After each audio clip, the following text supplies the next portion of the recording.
Hey everybody, it's Tony with Big T Bariatric, and I'm back at you with another video, and today we're going to talk about Oprah Winfrey.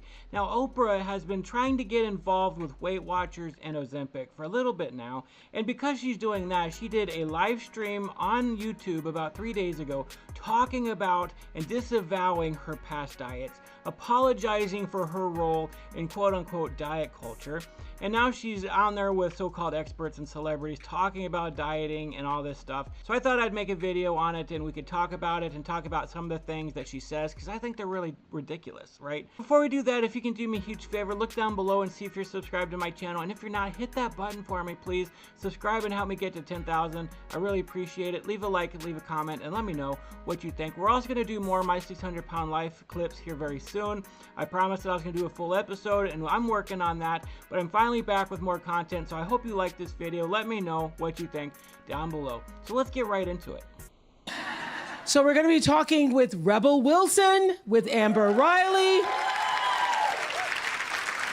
with Busy Phillips, Jamie Kern-Lima, experts and audience members who are all ready to help us make a shift.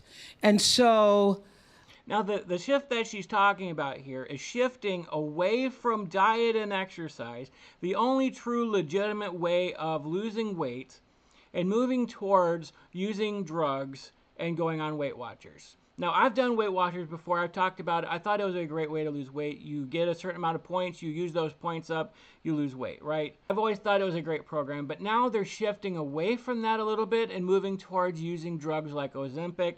I've shared my opinions on that, and I'll probably share it again in this video as we continue on. But that's the kind of shift that she's talking about. Again, she's disavowing her past diets, disavowing her past experiences, going on her show, talking about Slim Fast, probably all these programs that she made a lot of money trying. Right now she's trying to disavow them because she's doing Ozempic. And so she's talking about making a shift that way. I wanted to gather all of us together because this is what I believe, that we have reached a pivotal moment in the way we talk about and the way we think about our bodies. Do you all feel that? I mean, there are just so many articles about it, so much tick and talking going on about it. I actually don't remember a time when the collective conversation has been at this volume level.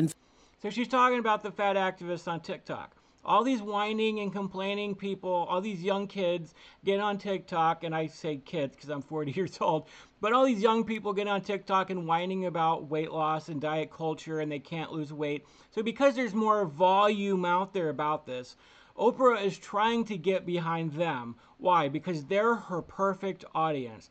They're the people she's trying to target the most, because those are the people who say that they can't lose weight no matter what.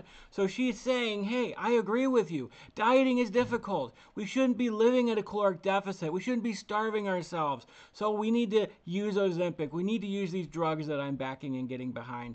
And so that's exactly what she's doing. She's trying to associate herself with them. In fact, this is actually the biggest audience response for people wanting to participate in this virtual audience that we've ever had. And there are perspectives coming from all sides. And I'm on a mission to help convene and help us to keep talking about it all, regardless of what side you're on, because we're grown people. We should be able to have the discussion like grown people and not just aging people. Maya used to say, always say to me, baby, you want to be not just an aging female, but you want to be a real grown up woman. So as real grown-up people tonight, we have this discussion, not just about the science, but how some of the breakthroughs have led us to an incredible opportunity to begin to understand the impact of everything that so many of us have internalized about diet culture and the body standards that have caused us so much shame. So I know we've been criticized, we've been scrutinized, we've been shamed, and we've been told that unless we meet a certain standard of size, that we didn't deserve to be accepted or even to be loved. Nobody has ever told you that, right? Oprah is a freaking billionaire, all right? Nobody has ever told a fat person they don't deserve to be loved because they're fat. The situation is that we do feel a lot of internal shame, and we should, because what we're doing to ourselves is terrible. We are harming our bodies, we are harming our families, we are harming our kids, we're harming the people that we have relationships with. It is a moral issue because we're eating a tremendous amount of food, several days worth of food in a single meal. We are doing all of that to ourselves, so we should feel shame about what we're doing. And the fact that we are moving ourselves out of societal norm because of what we're doing, those are the general consequences of our actions. We start to blame society for it. And I've talked about this a lot on my channel. We are blaming society for the consequences that we feel. And just because somebody comes up to me and says I need to lose weight, they're not shaming me, they're not harming me, they're not telling me I don't deserve to be loved. It's something that I'm doing to myself. Those are my consequences that I'm facing due to my actions. It's not society's fault, and I'm tired of them saying that it's everybody else's fault. And what I know for sure is that I am done with it. I'm done with it. I'm done with it. I'm done with it. I'm done with the shaming. I'm done with it. And the purpose of this conversation is to help you be done with it, to get over it for yourself and to stop doing it to other people. Stop judging others for the way they choose to live. There it is right there, for the way they choose to live. Stop judging people for the way they choose to live. Are you kidding me?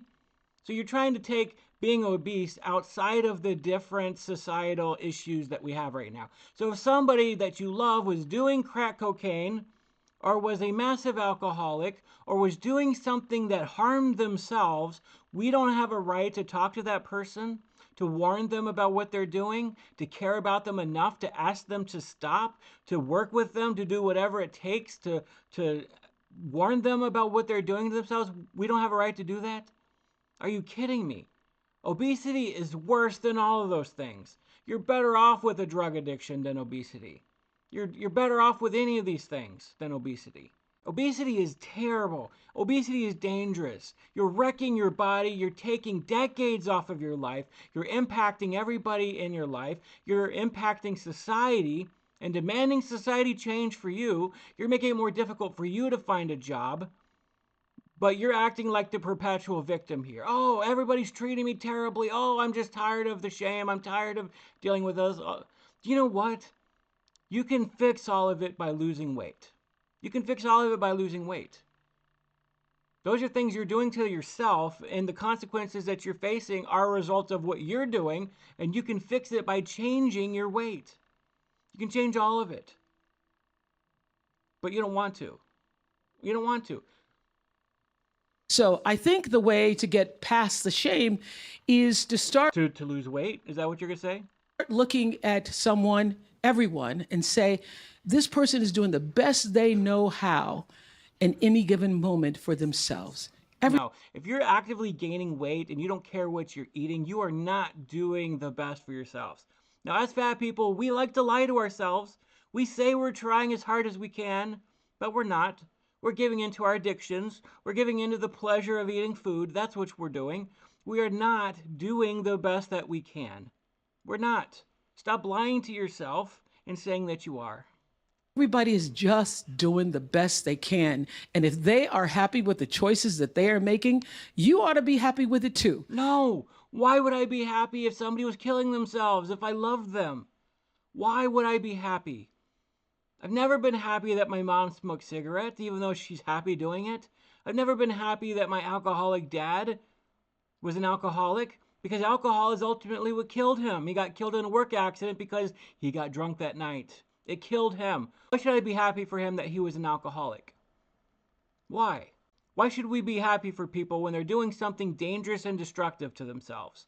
We shouldn't be happy for them. Food is no different than any of those things. That's where I've gotten to. I'm happy with the choices that you choose to make, and I'm happy with the choices that I've been able to make with myself. And then that proves, one, that you don't love yourself, and two, you don't love anybody else in that place right now. If they're actively gaining weight and you say, hey, I'm happy for you that you're gaining weight, you don't love a single person in that room, nor do you love yourself. as grown people, we should be able to live in a world and allow that for each other. I also want to acknowledge that I have been a steadfast participant in this diet culture through my platforms, through the magazine, through the talk show for 25 years, through online. I've been a major contributor to it. I cannot tell you how many weight loss shows and makeovers I have done. And they have been a staple since I've been working in television. I've shared how that famous wagon of fat moment on the Oprah show is one of my biggest regrets.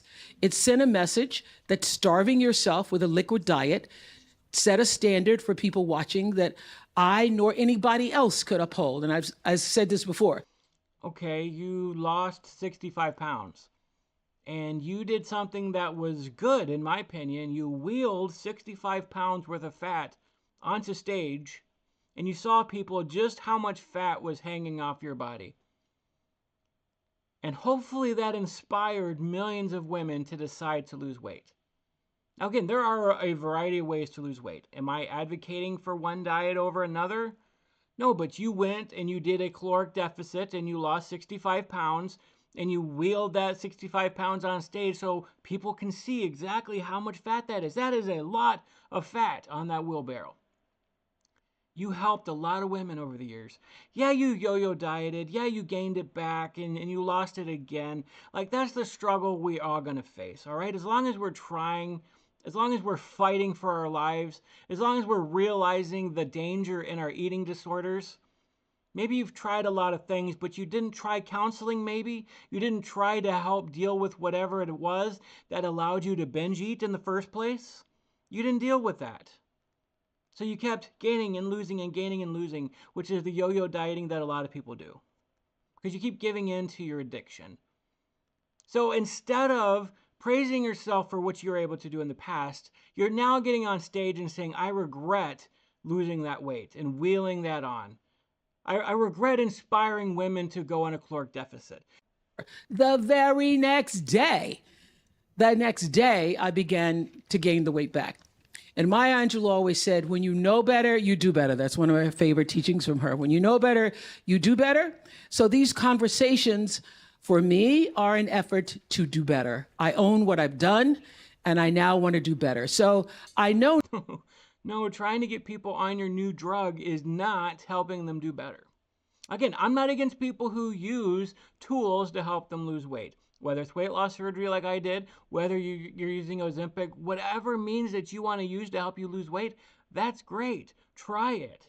But there's no substitute for caloric deficit. Now that I've had the surgery and I've lost a bunch of weight, like now I'm on my own trying to face this losing weight with a caloric deficit and exercise.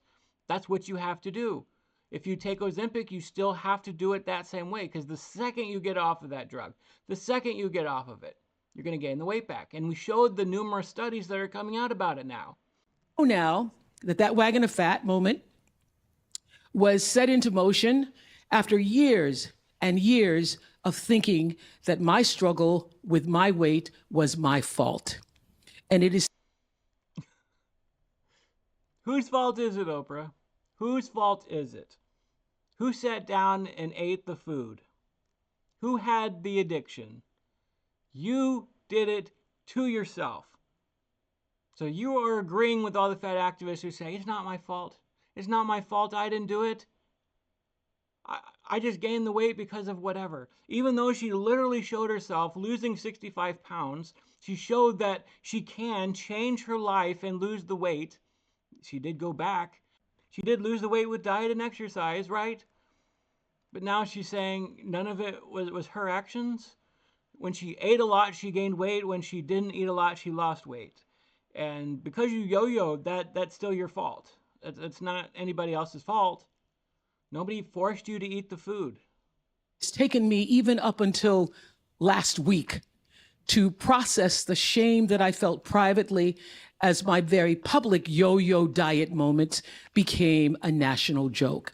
So many of you who followed me over the years may remember this. One of the moments that has stuck with me for over 30 years was when I was first invited to appear on The Tonight Show. Remember when The Tonight Show with Johnny Carson? Remember that curtain?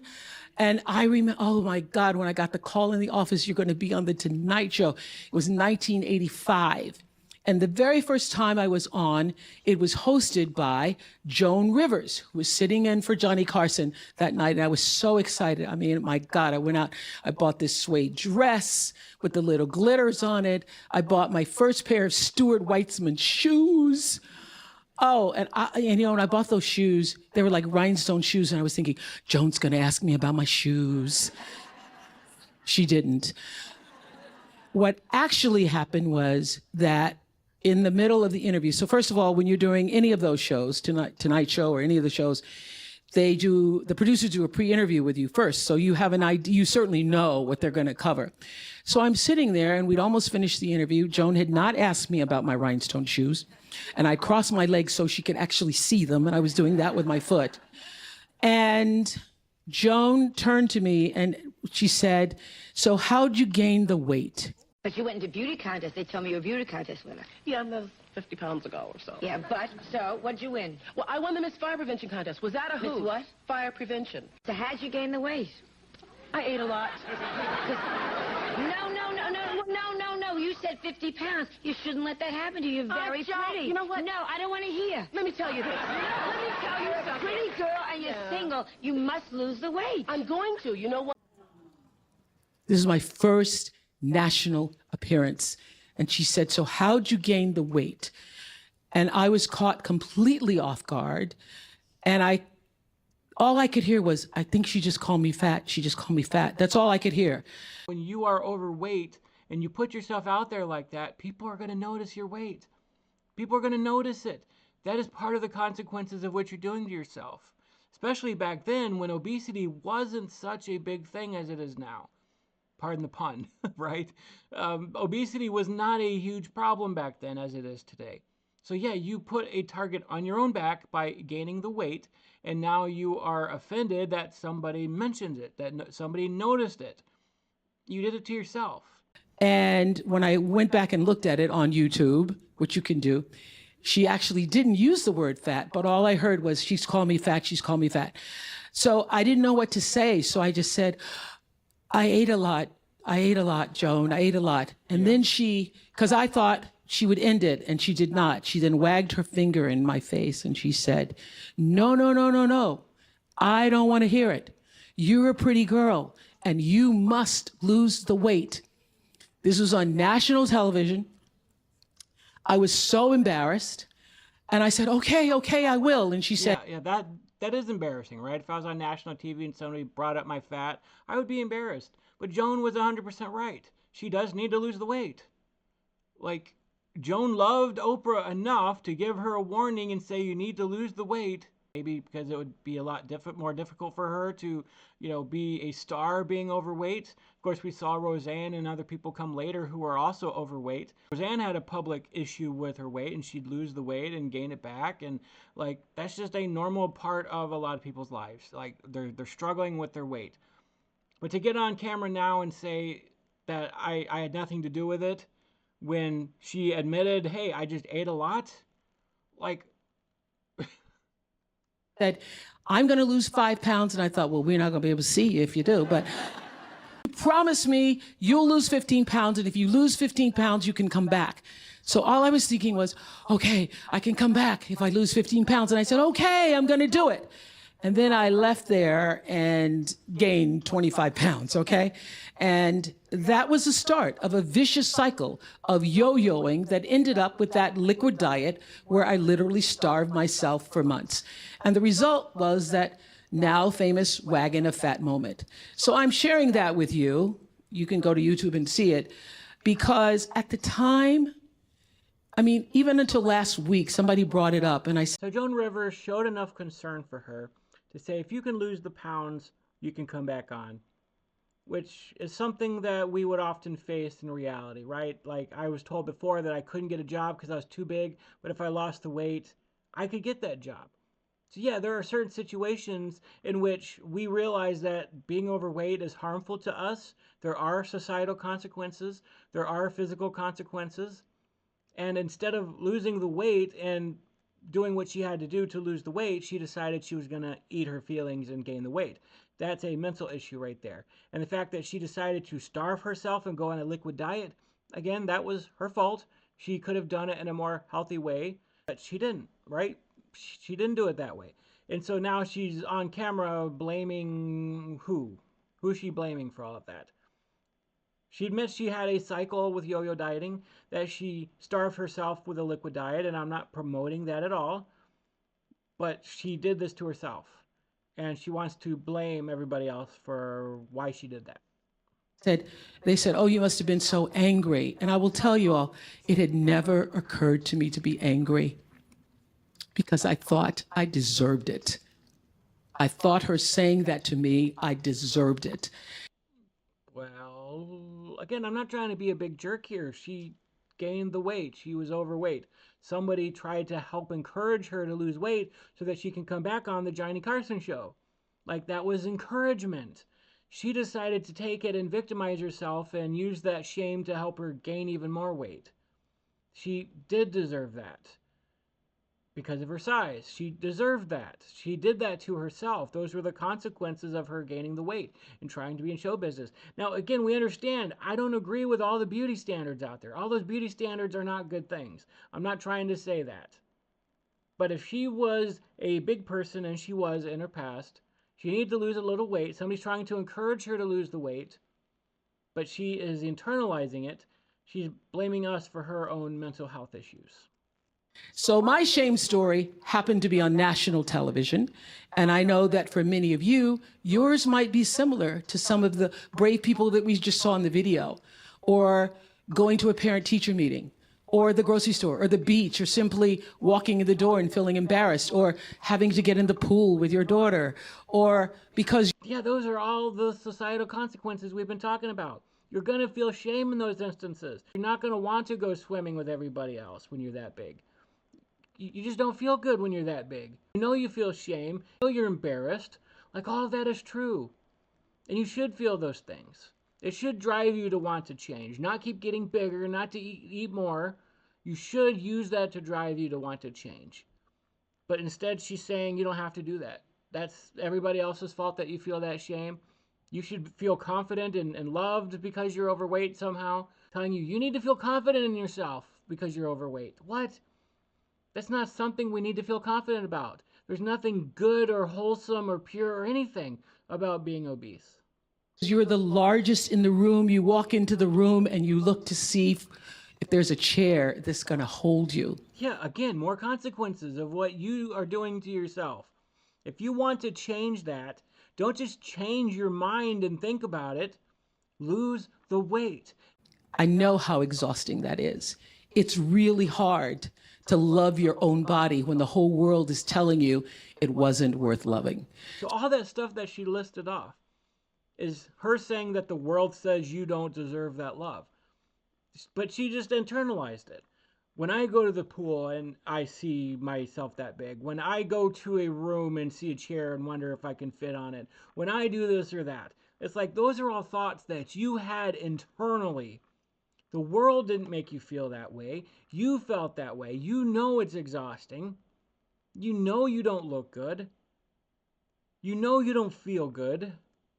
You know you want the change, but you're choosing your food addiction over anything else. And so those are your thoughts, facing the consequences of your actions, but she's blaming it on the world for making her feel that way. Don't you see how ridiculous that is? So that's whether you're on television or not. Tonight, that changes. I hope. It is my prayer. The big revelation for me, the big aha, the bing, bing, bang, bang, bang, bang moment has been recognizing once and for all that obesity is a disease. I did not get the memo 10 years ago, but now I know. And I want to spread that information to as many people as I can, including tonight's conversation. The fact that she lost the 65 pounds by going on a caloric deficit, was that a cure for her disease? So when you say disease, it almost makes me think it's something that's outside of your control. So by saying obesity is a disease there, it's almost like she's making it sound like that it was beyond her control to get that disease. The fact that she gains weight was not within her control. And so we need to think of obesity that way, that we are not in control of whether or not we can lose or gain weight. when in fact she is in control. She gained weight when she ate a lot of food. She lost weight when she didn't eat a lot of food. And so I don't understand this designation calling it a disease. Like it's something that you do to yourself in most cases. Whether you choose to start moving more, whether you want to eat differently, whether you want to change your lifestyle, whether you want to take the medications, or whether you choose to do absolutely nothing, that you are satisfied exactly the way you are, where you are. That's up to you. Whatever your path, this has been a watershed moment for many people. Whatever. Why does it sound like she was plugging whether you do absolutely nothing? Again, she's targeting the fat activists who act like there's nothing they can do about it. It's like she's whispering into their ear, whether you do nothing, you don't have to do anything. You have a disease that is outside of your control. It doesn't matter if you exercise, it doesn't matter what you eat, it doesn't matter what you do. Even if you do nothing, you're just going to gain weight and there's nothing to do with you. It's all internal. It's all you were born that way, that's it. This is driving me up the wall here because it's just so inaccurate. Whatever your path, let's stop the shaming. Allowing people to process what they too have been internalizing for years. That's what this conversation is about. And that also means facing some hard truths. So after I hosted an ABC special on weight loss last month, there was an emotional exchange on social media between Weight Watchers CEO, Seema Sistani, and body acceptance advocate, Katie Sturino. Take a look at this. I'm having a hard time focusing today because I was perusing the interwebs as one does, and I saw a beautiful message from a woman named Katie Sturino. I am here to tell you that if we don't join in on these new conversations, other people get put in charge and they make the decisions for us. She's an amazing. So you're saying that you need to lead the charge on these conversations because you don't want to feel responsible for what you did to yourself. And so if people like me, for instance, were leading the charge of these conversations, I would tell you that you're facing the consequences of your own actions, which I've been saying this entire video several times now, which some of you might be tired of me saying that, but I'm trying to make a point to counter your nonsense argument that you need to lead the charge in these conversations because you want people to know that being obese is not your fault. And we need to start talking about that instead of, hey, you can take responsibility for what you've done to yourself. Yes, you can change how you look, how you feel. You can get counseling. You can get on a right diet for you. You can use these tools to help you. You can lose weight. You can. You can. But you want people like her, the CEO of Weight Watchers, you want people like Oprah telling you to take these drugs and to use their program. Body acceptance advocate. I have her book Body Talk sitting on my desk at home. And this entire morning I couldn't. Yeah. She's saying, yeah, I'm reading her book. We're listening to the fat activists now because you should accept yourself as being fat. We need to listen to these people because they are the target audience now. They're the target audience. Stop thinking about what she posted, which was a really brave discussion about Oprah's special on ABC. They had the CEO of Weight Watchers on the program for like 30 seconds last night. She noted that I came this close to apologizing. She got so close to apologizing on behalf of Weight Watchers. She got so close to saying, we really got this wrong, and we're sorry for saying it was just willpower or that. Why should she apologize? One, she wasn't part of Weight Watchers when it was doing all that stuff before that this person here claims was the problem. Like, it is willpower issue. It is. You can will yourself to lose weight by eating better and exercising. Anybody on this planet can do that. Anybody. Now, I understand if you need a tool because you got so big, whatever, but you can get the counseling. You can get the help. You can take care of it. And to demand apologies from people who are instrumental in diet culture because you feel bad about yourself for being fat, you need apologies from them? They're trying to put tools out there to help you lose weight, and you demand apologies because you think these tools, like Weight Watchers in the past, are the devil. Why do you need an apology from them? To make yourself feel more secure? That one body is worse than the other. Yeah, fat bodies are pretty terrible. They are. I'm not saying the person is terrible, but fat bodies are terrible. They're dangerous. They're harmful. We've already discussed this. They're very dangerous and harmful. They are a drain on society. They do prevent you from living longer. They do prevent you from being the mom or the dad that you can be. They do prevent you from getting the job that you want or that you desire. They can drain decades off your life. Fat bodies are not a good thing. We need to stop pretending that they are. Katie, I want you to know Don't apologize. I am sorry. Why did you apologize? Why? Why?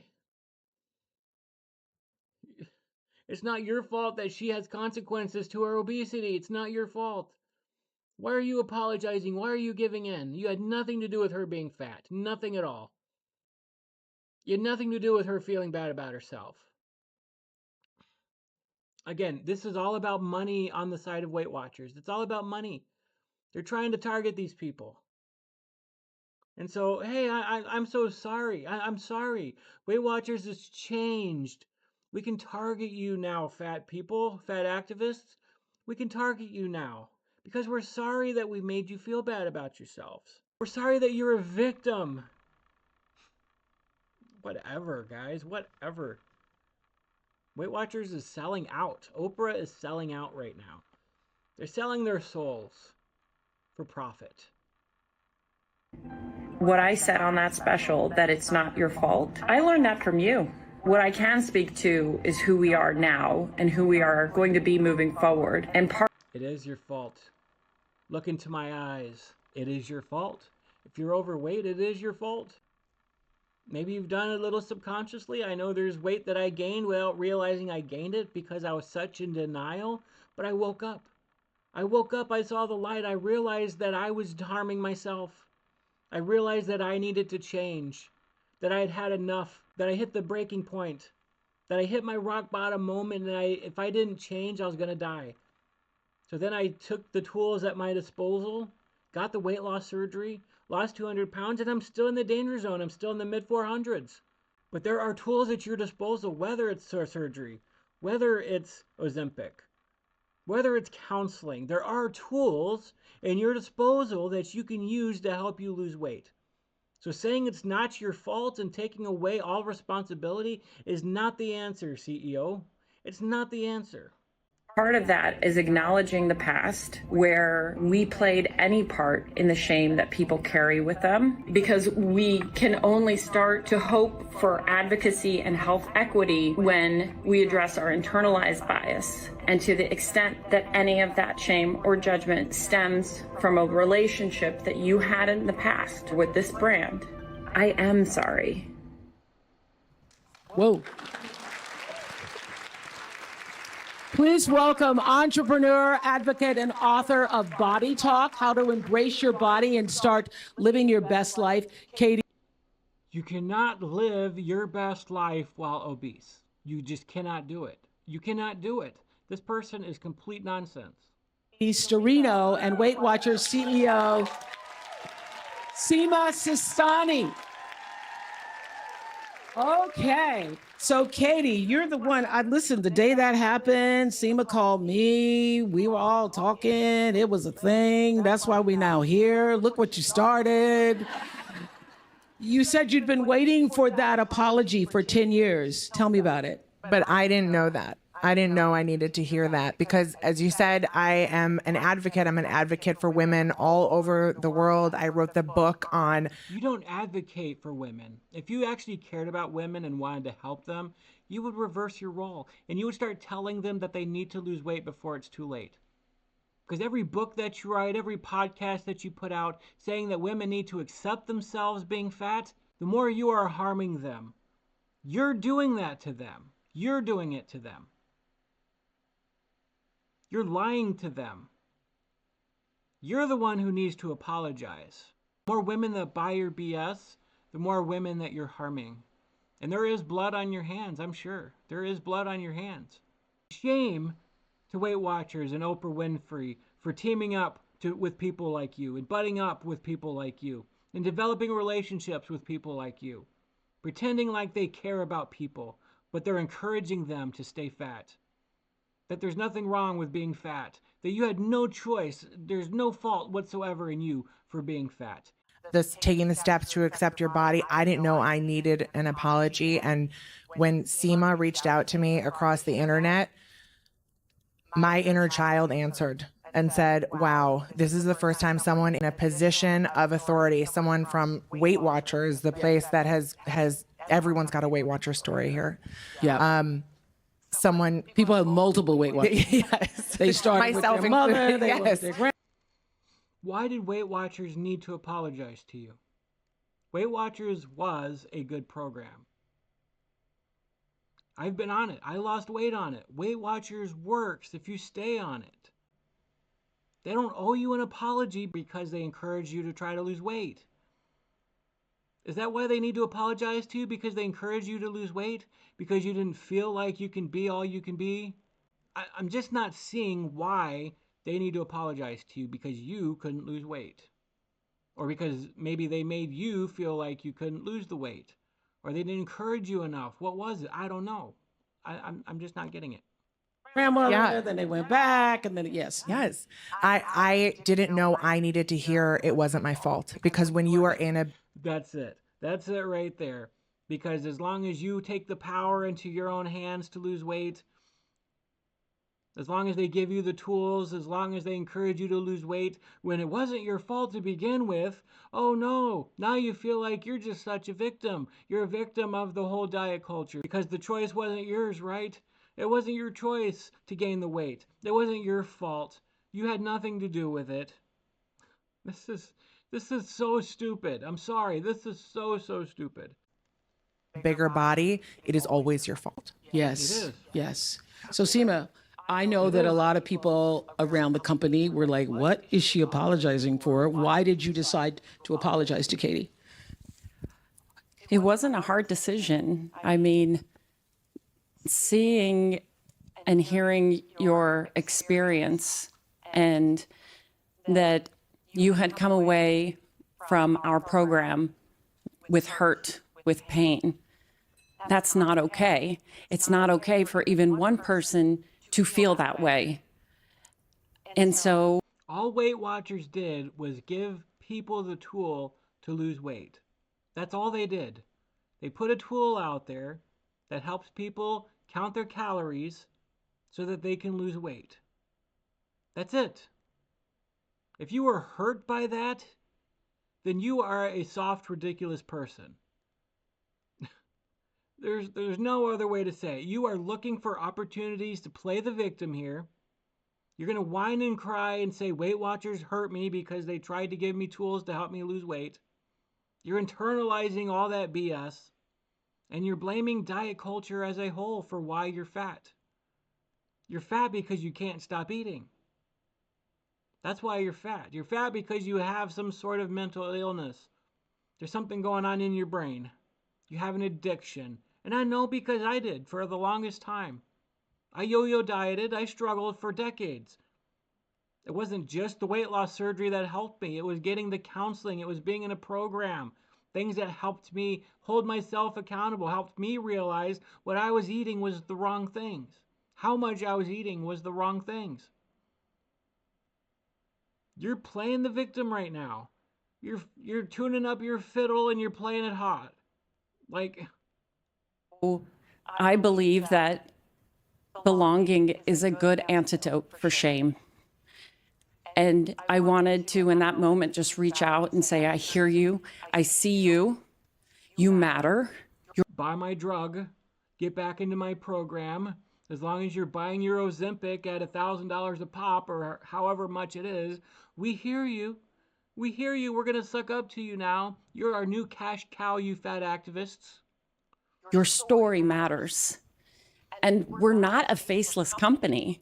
We're humans. We're here. We're in this story. We're in this culture. Everybody who works at this company has a story about their relationship with weight, me included.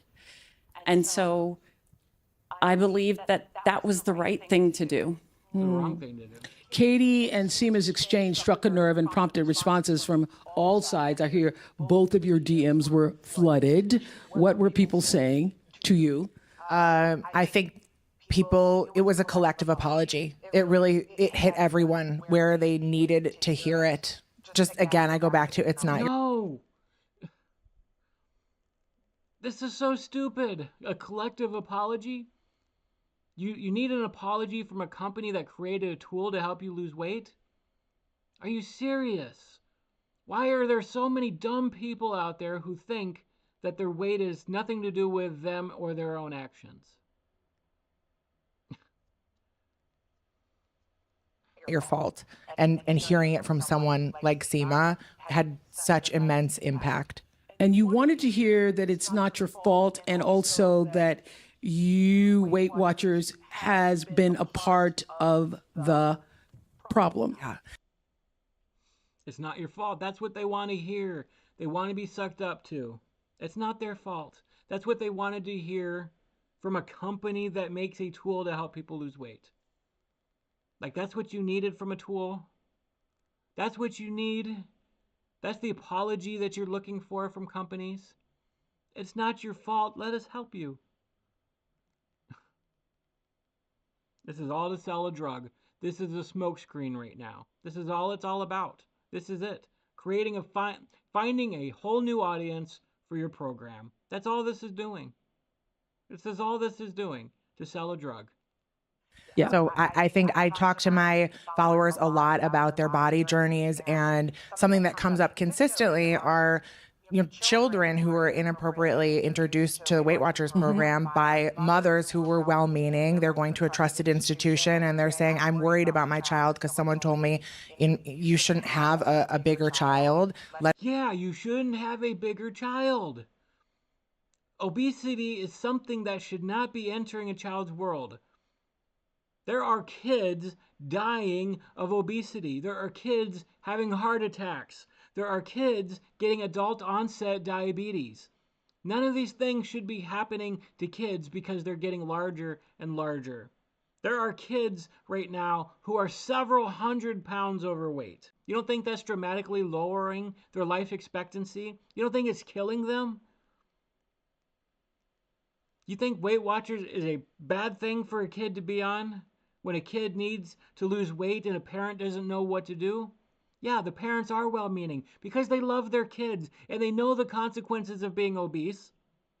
So they want to help their kid lose weight any way possible. And a diet and exercise is what's going to do it. To tell that kid that they had no choice in the matter, when 20 years ago there were hardly no fat kids. Hardly none. What's going on now that suddenly there's this explosion of obese kids? It's because parents are giving in to the kids. Because they're developing an addiction to sugar, and so they keep giving them the soda, and they keep giving them the crap food, and so they keep getting bigger and bigger. And then they're inside all day, playing video games, playing on the computer, not going outside and exercising. Yeah, it's exactly what's causing the problem. There weren't so many fat kids because kids were outside all the time before, playing out in the yard, running around, riding their bikes, they were exercising. They had a nice family meal together around the table instead of just, both parents are working, so let's get McDonald's on the way home. Like, blaming Weight Watchers because parents are putting their kids on Weight Watchers, that's a ridiculous, stupid thing. It's not Weight Watchers' fault that a parent wants to use a tool like Weight Watchers to help their kid lose weight. Weight Watchers should be that tool that we use because it's a good tool. Well, it was. I don't know anymore. Let's get you on the right program. And the damage that that did to people who started at 7 and 8 and 9 to go. Why is that causing damage to want to help people lose weight? Why aren't you saying that it's the obesity that's causing damage? Why aren't you saying that? That it's the fat that's causing the damage. Do you want the kid to stay fat? Do you want the kid to stay fat? Like, what are you trying to say here? Go into these adult weight loss programs, not to mention the damage that, you know, people carried as adults. One of the things I thought that you said that when we did the ABC special that was really informative and I thought clarifying was that not that Weight Watchers got it wrong, but that I'll let you say it. Oh, we're learning. It's an organism. And well, it's what Maya said. When you know better, you do better. And on our walls, it says it's choice, not chance. That's wrong. No. It is choice. It is. You're choosing to eat that food. You're choosing it. Maybe, I'm not talking about kids right now, all right? Kids don't really have a choice on what their parents feed them. They don't really know what they're doing yet. But as an adult, you choose what you put into your mouth. You choose how much food you put into your mouth. You choose whether or not you're going to exercise. You choose whether or not you're going to follow any sort of caloric diet plan. You choose all of that. It is 100% within your control. Now, I'm not saying there aren't conditions and things out there that make it more difficult for people to lose weight. I understand those things exist. But still, your reaction to that is within your control. Maybe you have to work a little harder. Maybe you do use a tool like Ozempic to help a little bit. Maybe you do get weight loss surgery. Like, there are options at your disposal. And what tools you use, what options you use, what diet you go on, the food that you eat is all within your control. Right now, Lizzo is losing weight. How is she losing weight if she has no control over it? She woke up one day and she decided, hey, I need to lose weight. I don't like being this big. Just like Oprah woke up one day, hey, I don't like being this big. She was able to lose the weight that was within her control when she stopped eating so much and she lost the weight. That was within her control. She decided to make a change. The fact she went back to eating her old ways, again, was her fault. I'm going to leave it here, guys. There's probably a lot more conversation here, but this is a 3-hour video, and I am not able to react to all of it right now. I am going to come back with My 600 Pound Life here pretty soon. I just want to get this video out there and react to it, but just all of this is absolute nonsense. It's absolute nonsense. You are able to control what you eat. You are. And so this is the wrong strategy. They're just looking for a whole new market, a whole new audience to sell their drug. That's all. That's all they're doing. This is despicable. Oprah Winfrey sold her soul to do this. Anyways, guys, I hope you liked this video. If you can do me a huge favor, again, please hit that like button for me. If you haven't done so, subscribe to this video. I will see you guys next time. I love you. Take care. God bless you.